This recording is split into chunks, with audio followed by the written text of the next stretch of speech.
Bismillah Rahman Rahim. Dear students, Assalamu alaikum. Hope you are doing well. Today I'm going to start the third week of our subject of Principles of Management. And in today's lecture, there are three topics, and those topics are the first one is Taylor's principles, second is Henry Fayol's principles, and the third one is scope and importance of management. The first one is Taylor's principles. As you all know, and we have already discussed these, the first four chapters, and the Taylor was a very famous and renowned management guru. He belongs to America. He started his first job as a machinist in 1875. Then he joined Midwell Steel Company in America, and he also invented a tool to use in a factory. And Taylor is considered as a father of scientific management. He has great contributions in early development of management because he also earned a degree of engineering while his evening study. So he was actually a mechanical engineer, and through his hard work and commitment and sincerity, he rose to the position of a consultant of Midwell Steel Company in Philadelphia of United States of America. So, as concerns his five principles, so we discuss one by one these principles. The first one is utilization of science instead of rule of thumb. Taylor was in very favor of use of organized knowledge, which we call it as science, because at that time the rule of thumb was in use in each and every organization. So he was very against this very rule of thumb. Rule of thumb means uh, to decide to take decision on the basis of one's own personal judgment or on the basis of one's own intuition which we call it vijdan, which comes through experiments and knowledge after some time. So rule of thumb means not a proper way or not a proper scientific method, but a traditional method, which was applied at that time and also is applied to the some extent in some organizations, mostly in third world countries. But the best one method is scientific methods, which comes through after proper research, which comes through experiments and observation. So he was in favor of utilization of scientific methods in organizations. Next one is harmony instead of discord. So here Taylor says that harmony should be there. Harmony means peaceful coexistence with one another or with each other. He is talking actually management and about employees. He says that management should create harmony with the employees, so they should live peacefully and within the organization. In this way, there will be a peaceful environment, and if there is a peaceful environment, there will be a progress, and discord should not be there, and the people should tolerate the management and employees, they should tolerate with each other or one another, and there should be peaceful coexistence of employees within the organization, and management should play a due role. The third principle is cooperation rather than individualism. This is an extension of the second principle of Taylor, which is harmony. Here, the Taylor says that cooperation should be there. Cooperation means the management should cooperate with the individuals, and the individuals should keep their individual interest behind them, and they should put forward the organization interest.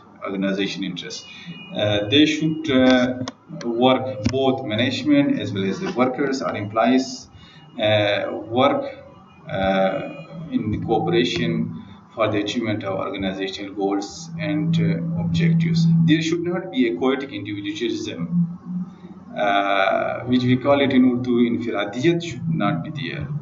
There should be collectivism, should be there. They should work in the shape of a team, both management as well as the workers.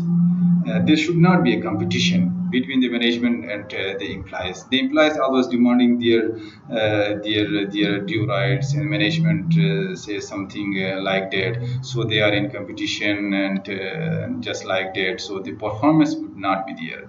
So the Taylor says the cooperation should be there in the organization. The next principle is maximum output rather than restricted output. Here the Taylor says that the workers, the management should have the goal that there should be much more productivity rather than restricted output. At the time of Taylorism, as he grew from very low level to the higher level, so he saw all the problems in the organization, within the organizations. So he says that at that time there was a bad practice was there, and he called it soldiering. Soldering. Soldiering, he means, he says that the workers were not working for maximum output, and because they have in their mind that if they will work hard too much, if they work too much, so they will be unemployed. The work will finish soon and they will be unemployed. So the laborers were working slowly in order to maintain themselves in the work. So in their mind, in the workers' mind, that they will be, when they will work speedily, they will be out of work. So this system Taylor calls soldiering. So he says that it should not be there. So they should work hard. They should show competency. They should show their capabilities. They should work for maximum output, and there will be much more opportunities for them. They should not. They should. They call it narrow outlook, and he call this the name he has given it soldiering. The next principle is HRD, Human Resource Development. Although he has Taylor not used the HRD term, but the principle he has given means that the workers should be, our employees should be developed. They should be given training. Their skills should be enhanced so that the performance would increase. They will be much more motivated. The satisfaction would be there, and the end result is that the prosperity would be there. The organization will become prosperous. The employees will become prosperous. So these were the Taylor's principles Now coming to the next topic, that is Henry Fayol's principles. Henry Fayol's principles are also called general principles of management, or these are also called modern principles of management. So, according to Henry Fayol's principles, there are 14 principles he has given for the organizations to adopt them. The first one is division of work. Henry Fayol says that there should be a division of work. Division of work means there should be a specialization. Work should be divided among the employees according to their qualification, according to their ability and capabilities, according to their experience. So when a skillful person, when he works, as per his knowledge, as per his qualification, there will be a much more performance. The output will increase. So he says that division of work should be there, specialization should be there. So he used the word. So the first principle is division of work. Second is authority and responsibility. These are the two key aspects of management. Generally, the scholars of management says that there are three important things for management: authority, responsibility, and accountability. These are very important things for an organization. The authority should be given to the position holders. Responsibility should be there, and as well as the people who are in authority, they should be made accountable for their work, for their authority, for their responsibility, right? Which we call it ihtisab. Accountability means ihtisab. So authority and responsibility here, the tailor says that authority facilitates the management to for the smooth functioning of the organization, and responsibility is also very important for the employees. They should have responsibility. So he says that authority and responsibility, these are very important things, and both should be there. If there is authority and no responsibility, it means no management. If there is responsibility and no authority, it means there is no management. The next principle is discipline. Henry Fayol says the discipline is very important for the proper functioning of an organization. Discipline means obeying the rules and regulation of the organizations, respecting the seniors, and keeping in mind the values, norms, traditions, customs of the organizational cultures, and they should be practiced. So this is called discipline. He says that without discipline, the organization can't achieve its objectives. So discipline means not only punctuality, but it means to bring into practice the norms, values, beliefs, and customs of the organizational culture or organizational environment. The next thing is unity of command. Here the tailors, Henry Fayol says that there should be one boss, one commander. So it will be easy for the employees or workers to obey him, to give orders for him, and to give his suggestions to one boss, and there will be no confusions for the employees. So the unity of command should be there. One commander, yeah, one boss, or yeah, one head will be easy for the employees to obey him.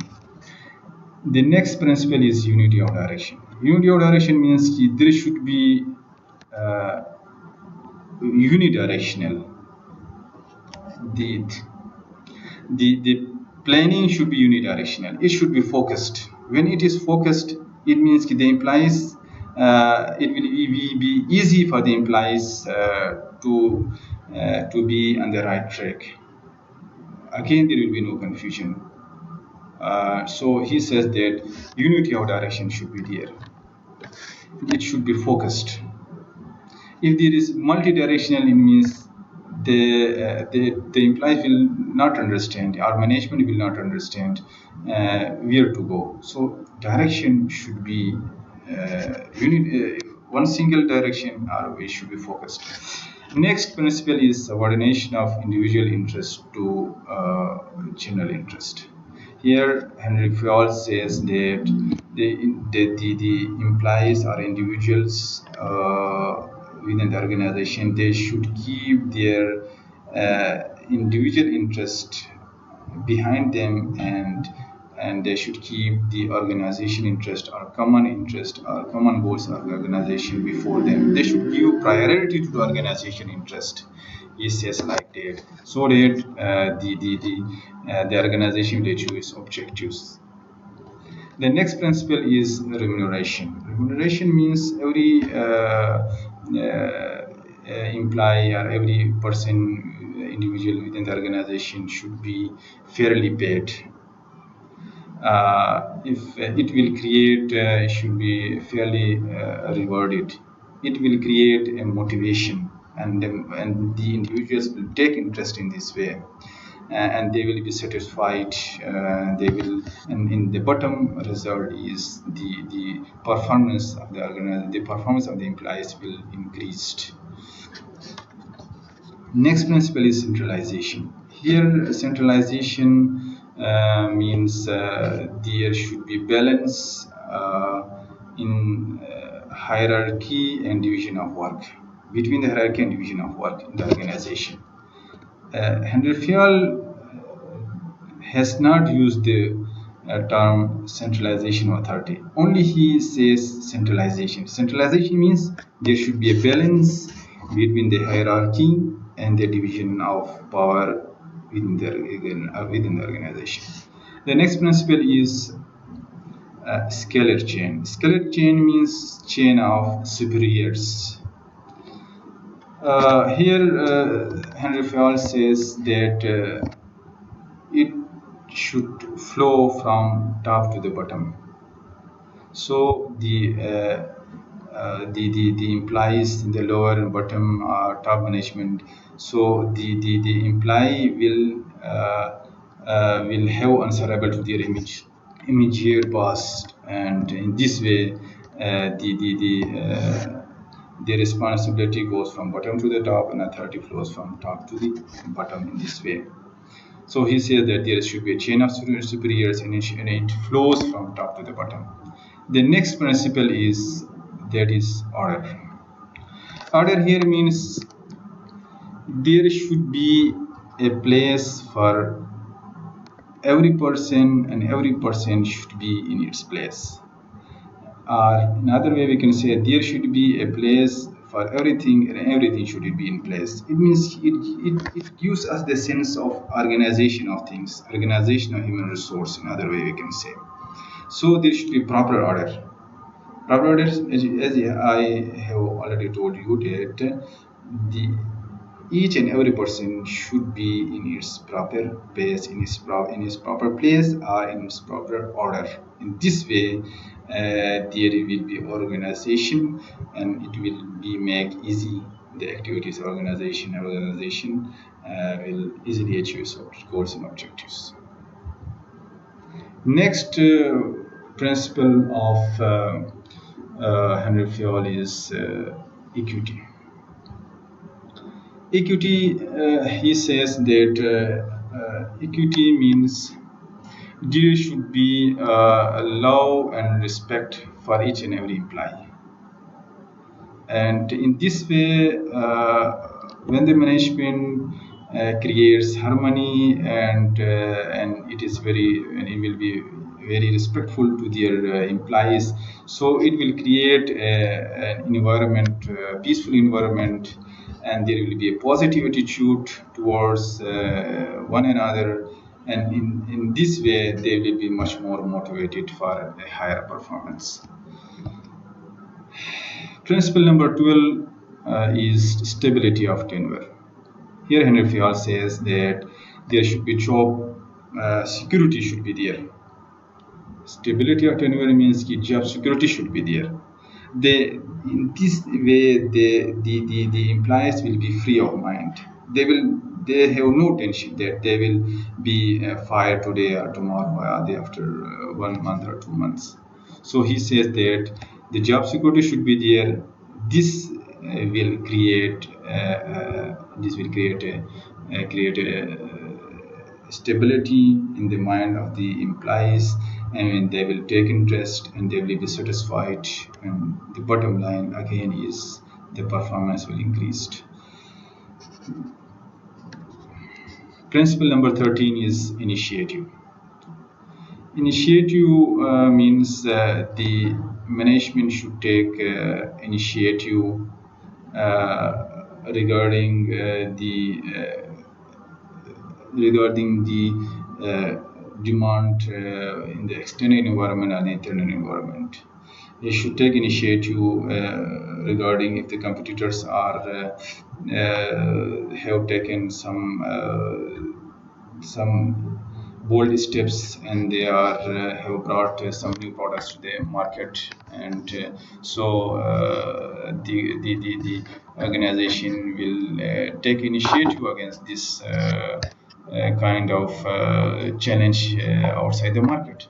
So they should take decision and they should adopt such strategies to combat such a challenge. So he says that initiative is very important for the survival and growth of an organization.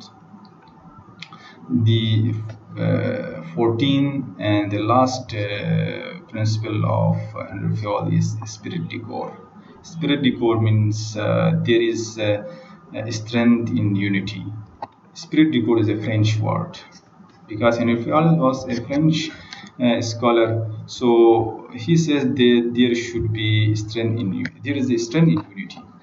It means when there is a peaceful environment, when there is a teamwork within the organization, and the management is in harmony with their employees, and there is a cooperation within the between the management and the workers and the employees. So it means it will create a synergical effect. Synergical effect means synergy means 2 plus 2 will make 5 or 6 or 10. The output will be high. We called it in our society or in Islam that बरकत just like ittifaq में बरकत है. When more than one persons they will work together, the output will be high. So like that Henry Fayol says there is strength in unity when then there's teamwork, when there is harmony and cooperation, when there is no discord and chaotic individualism, the overall output will be high. There is a synergical effect. There will not be a process loss. So all these 14 points are the principles of Henry Fayol the Great. Next topic is scope and importance of management. So the first one is scope of management. It means the activities that fall within the boundaries of management or the areas it covers is called scope of management. Just like the area it covers financial management, human resource management, marketing management, and the like that. Management deals with clearly defined activities because there is a planning, there is organizing. We all know the functions of management. So there is defined activities. It confines to concepts, principles, theory related to managerial functions because management also is science, is also an art. So there are new scientific developments. The people work over there, and they develop principles and theories relating to different phenomena of management.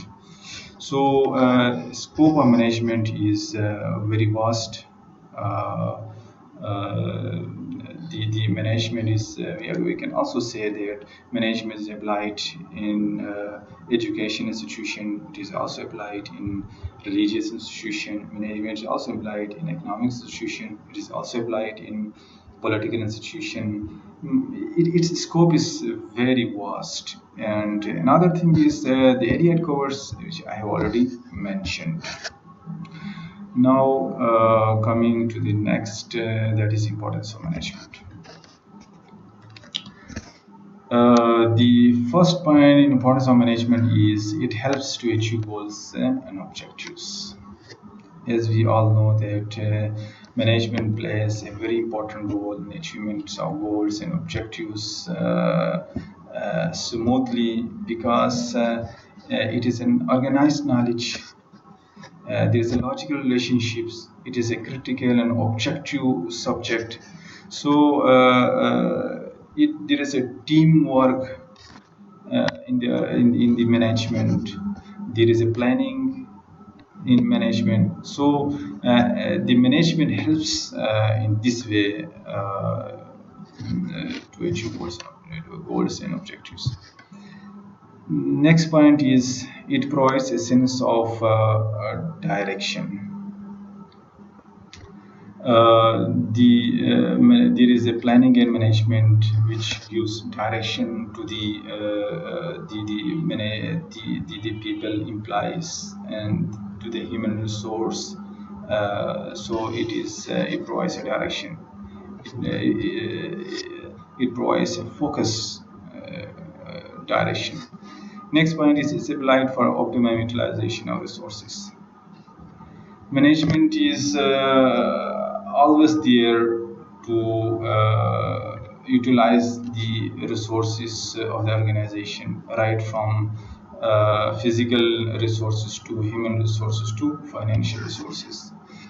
Management uses disorganized resources like man, machine, material, methods.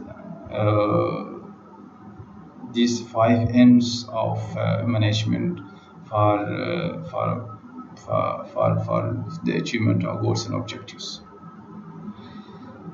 Next point is it is used to maintain a proper environment. Management always tries its best to maintain, first of all, to create a best environment, then to maintain such a best environment. That is the main thing, as we have already studied in the definition of management according to Harold Coombs and Hans Wehrich. So there should be a proper culture within the organization, and management does its best to create a best environment and as well as to maintain such a best environment, because environment is very important for the achievement of goals and objectives. Next point is it is used to hire the most qualified HR for the organization. Management within the management there is the part of management is like human resource management, and its job is to recruit, select, appoint, promote, reward, to train the human resource within the organization. So management plays a very significant role while getting qualified human resource from the society and it appoints such qualified people for the organization, and these competent and capable people they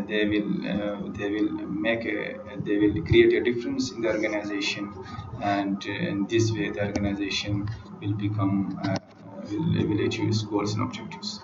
Next point is it assists in smooth communication. Within the organization, there is two-way communication from top to bottom and bottom to the top. From top to the bottom, the communication flows in the shape of orders, in the shape of directives. From bottom to the top, it flows in the shape of suggestions, it flows in the shape of reports. So there is always a smooth communication. When there is a smooth communication, it means there is the management is working in a good way, in a proper way. So the next point is it helps to initiate action and keeps the organization running. Management plays a very significant role in taking initiative as per the situation, as per the demand of the external environment, and it keeps the organization going.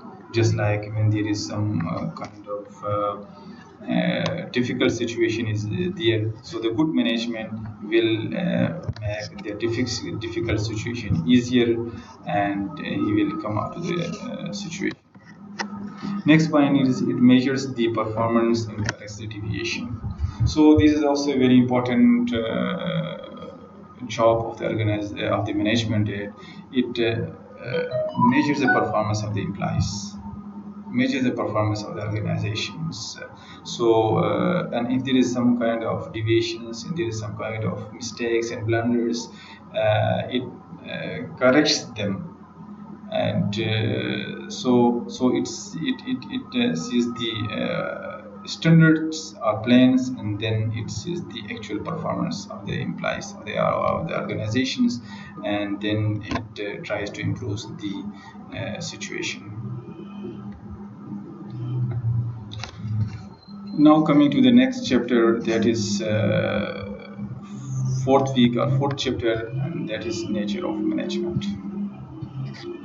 So here are three topics. The first one is management as an art. The second is management as a science, and the third one is management as a profession.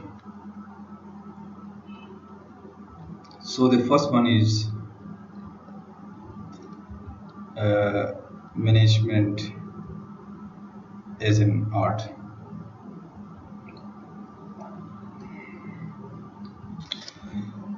Art is a practical application of science. There are two qualities of good artist. We know that the competency and imagination or vision. So when we call somebody artist, it means he has the skills, he has the creativity, he has the practicality, and he applies all these things according to his vision and his imagination, which is very important. So as like that, management is an art. Management is an art. How we can say that management is art? Because when the manager or leader, when he applies his skills, his competencies, which he has gained through his thorough education, so he applies skills, creativity, and capabilities, and also his vision. So in the practical shape, in the field, so it becomes an art. So management is an art, and management is a science. Management science, we know that management science is we get science such a knowledge which we get through experiments and observations.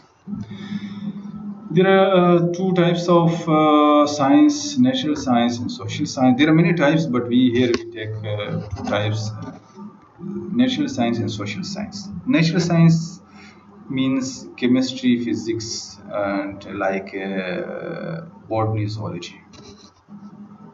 So these subjects tells us the facts about something,